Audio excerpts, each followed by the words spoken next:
Alright, in this video we're going to be doing synthetic division. Alright, synthetic division is the exact same process as if we were doing synthetic substitution. It's the same process. Alright, so which is nice, that means I don't have to go over the whole thing. Alright, so let's look at example 1. Alright, so here's what goes inside. Here's my little box. So my cubic term, the coefficient is 1. There's no quadratic term, so it's 0. Get rid of this. Linear term is negative 14, and my constant term is 8. Just remember, just missing the terms, you got to put 0 in the places, even for the constant term. Now, what's different about division here is they're not telling you what to put in the box straight out. They're sort of disguising it. All right, what you could do is you take x plus 4, you set equal to 0, and then you solve. All right, so negative 4 is what goes in the box, right? Because we're saying what we want to know is negative 4 a solution to this, or is x plus 4 a factor of this polynomial? All right, so that's what this process tells us. That's what the remainder and factor theorems is all about. If I divide by a factor, if I get a remainder of 0, you know, what will be a solution to my polynomial? Right, so here we go with the process. You bring down the first term. Multiply, add going down. Multiply, add going down. Multiply, add going down. Ignore that. Notice the last part is a 0.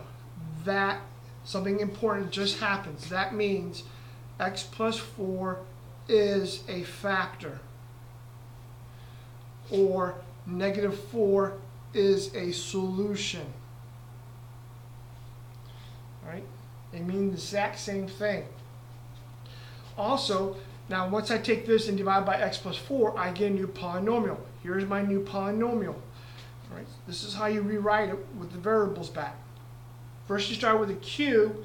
Since I divided, that means I decrease this down to a quadratic. So instead of being cubic, now this right here becomes 1x squared, and then minus 4x plus 2. So there's my new polynomial. So a couple things happen. It helps us write this a different way. Factoring tells us that we have a remainder of 0, so that means that x plus 4 is a factor, and negative 4 is a solution. And then I have a new polynomial of x squared minus 4x plus 2. Let's look at one more example. All right, so to set it up, so it's a quartic, so the coefficient is 1, and then the cubic, quadratic, there isn't one, linear, and constant. All right, so this is x minus 7 equals 0. Solve, get x is equal to 7. All right, so that is what goes in the box. All right, now we're going to check, is this a solution to this polynomial? In other words, will this make this whole thing become 0? Or another way of saying it is x minus 7 a factor of this? So let's see. So bring down the 1. All right, so here we go. 1 times 7 is 7, add going down. 1 times 7 is 7, add going down. 7 times 7 is 49, add going down. 9 times 7 is 63, add going down.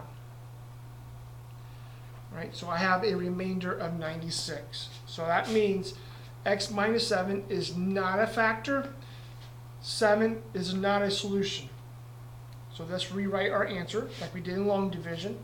So start out as a quartic, so that means I start out as a cubic now. So I got 1x cubed plus 1x squared plus 7x plus 9 plus the remainder over what you divided by, x minus 7.